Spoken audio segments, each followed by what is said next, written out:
মোরা বাহির থেকে বলবেন নাহনু মিন আহলি জান্নাহ, আমরা হইলাম জান্নাতের অধিকারী। আল্লাহ আমাদেরকে জান্নাত হিসাবে জান্নাতি হিসাবে মনোনীত করেছেন। ভিতর থেকে কথা বলো কেন, মেজাজ কিন্তু গরম, তাড়াতাড়ি দরজা খুলো। ভিতর থেকে কয় দরজা খুলতে পারবো না, কয় কেন, কয় চাবি নাই।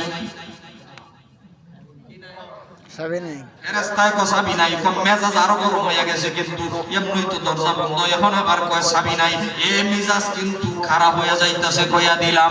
মিজাজ তো পুরার যতই খারাপ হোক, আমার কাছে চাবি নাই। জান্নাতের ফেরেশতা তো মিথ্যা কথা বলে না, চাবি আমার কাছে নাই। কয় চাবি কার কাছে আছে? তোমার কাছে যদি না থাকে, কয় চাবি তো তোমার কাছে হই আছে। ওখানে রাখুন একটা কথা কয়, পোহাটা মোহাটা একটা কোনা চাবি যাবি তো নাই। আল্লাহ কইতে আল্লাহ জান্নাত দিছে, চাবি কি দেয় নাই?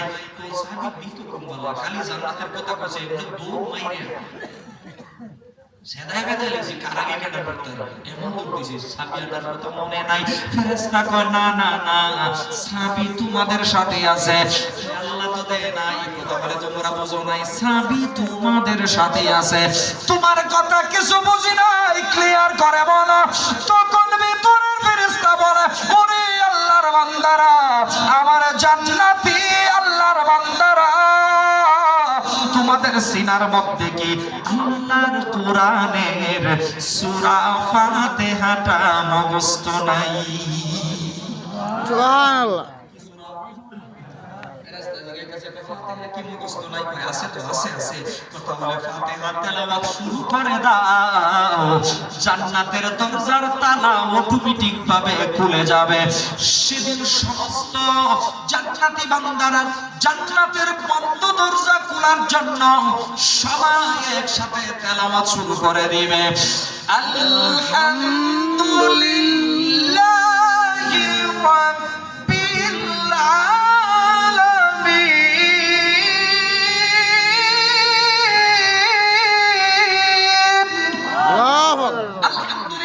রাব্বিল জান্নাতের 7টা দরজার প্রথম দরজাটা ঠাস করে খুলে যাবে, আর রহমানির রহিম পড়বে। 2 নাম্বার দরজা খুলে যাবে, মালিক ইয়াউমিদ্দিন পড়বে। 3 নাম্বার দরজা খুলে যাবে, ইয়াকা নাবুদু ওয়া ইয়াকা নাস্তাঈন পড়বে। 4 নাম্বার দরজা খুলে যাবে, ইহদিনাস সিরাতাল মুস্তাকিম পড়বে। 5 নাম্বার দরজা খুলে যাবে, সিরাতাল্লাযীনা আন'আমতা আলাইহিম পড়বে। 6 নাম্বার দরজা খুলে যাবে। দরজা আছে আর কয়টা? কোরআনের আয়াত হইল ফাতিহার 7টা, আর আয়াত আছে কয়টা? একটা। দরজাও একটা, আয়াত একটা। শেষের দরজাটা কি নরমাল থাকে না আর মজবুত থাকে? সবাই মিল্লা টান আরম্ভ করো। গায়রিল মাগদুবি আলাইহিম ওয়ালাদ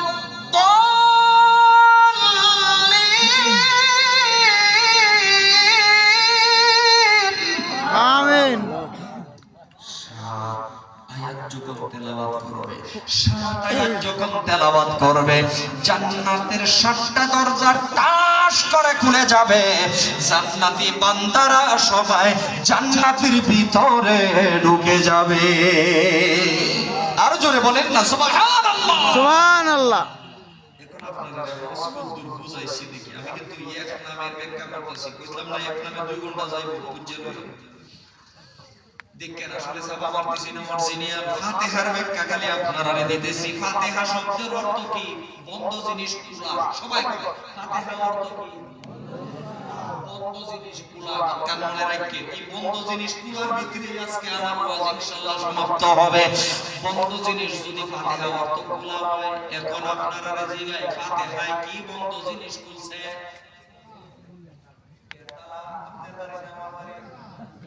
জান্নাতের তালা। কন্যাগুলো জান্নাতের বন্ধ দরজা খুলছে কিসে? সূরা ফাতিহা। এই জন্য এই সূরাটার নাম রাখা হয়েছে সূরাতুল ফাতিহা। সুবহানাল্লাহ। সুবহানাল্লাহ। এটা সূরা ফাতিহা একটা শব্দের 10 ভাগের 1 ভাগ কইছি আর 9 ভাগ হইছে। এই 9 ভাগ দিলে হলো গিয়া 2 ঘন্টা।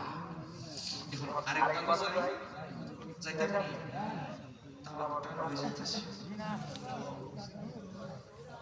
বিশ্ব বজল সিনি ঠান্ডা হয়ে যাচ্ছে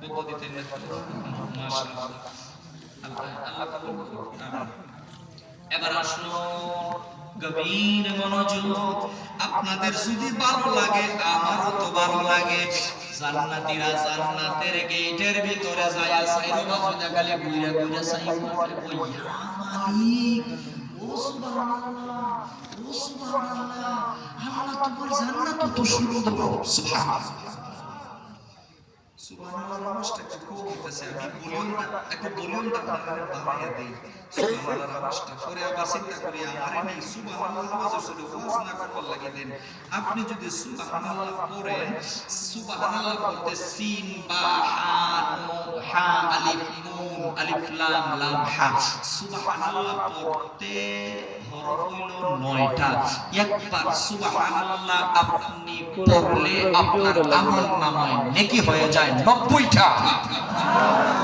ওই তো হরফ হইছে 90টা আরো 90টা হইছে আরে আরো 90টা হয়ে গেছে সুবহানাল্লাহ আরে না আরো 90টা হয়ে গেছে তো সুবহানাল্লাহ আল্লাহ কবুল করুন সম্মানিত শরীফ ভাইরা আমার গভীর মনোযোগ যখন জান্নাতের ভিতরে গিয়ে কানে করব কত সুন্দর তোমার জান্নাত আল্লাহ দেব দূর আইতে এখন তো ভিতরে ঘুরে কিছুই দেখছো না আমাইতে মতো বেটা আমার জান্নাত তো হলো কিছুই নাই খালি দেখাইবো না লীলা তো খালি দেখাইবো আমি আল্লাহ কেমন আমি আল্লাহ কারিগর আমি আল্লাহ কেমন স্রষ্টা তোমাদেরকে তো দেখাইবো খালি তো হামাইছস গেট কইলা আল্লাহ জিগাই বলে ভিতরে দেওয়া মাসু বাইরে খালি ঘোরাঘুরি করবা রাত একটু ঘুমাইতে ঘুমাইতে না আল্লাহ ঘুমানি তো লাগবে ঘুমো এত সুন্দর দিকে ঘুমাইলেন না আচ্ছা ঘুমাই তো ঠিক কইতা আল্লাহ তুমি যেখানে জায়গা দেবে আল্লাহ কো বিল্ডিং চয়েস করো কে কোনটা নেবে আমরা 100 তো না হাজার জায়গা লইয়া শিব নিয়া ঠেলাঠেলি হয় না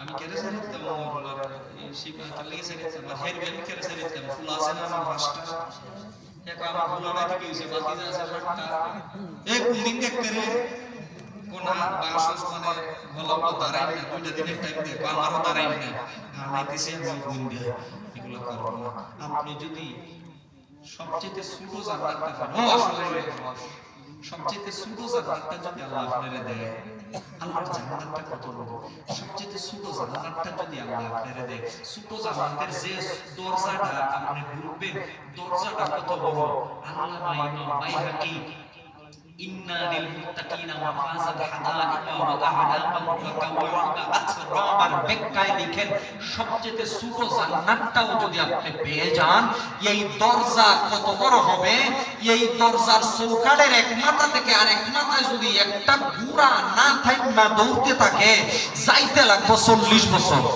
সুবহানাল্লাহ এই জান্নাত আল্লাহ লাগে আমরা জান্নাত কি চেষ্টা করি না দুনিয়া জান্নাত আপনি কবরে গিয়ে পাইতেন না হাসিল করতে পারতেন না আপনি জান্নাত পাইতে গেলে ইগান থেকে কাজ করতে হবে দুনিয়ায় আইসি আমরা জান্নাত নেওয়ার জায়গাটা হলো দুনিয়া কবরে গিয়ে যদি পৌঁছে গেলে আল্লাহ ইবাদত করব সুযোগ আছে নাই বাবা ইবাদতের জায়গা একমাত্র দুনিয়া মায়ের পেটেও না কবরে গিয়েও না হাসরে গিয়েও না জায়গাটা হলো ইগানে ইগান থেকে শিক্ষা করলেন জান্নাত নেবেন না জাহান্নাম নেবেন একটা উদাহরণ দিলে বুঝবেন আসলে অনেক ভাই বাবা বিদেশে আছে না ও ভাই বিদেশে যে গেছো কয় বছর হইছে 5 বছর টেহা কই দেশ পাঠাই দিছি আরে তুমি ইনকামের লাগি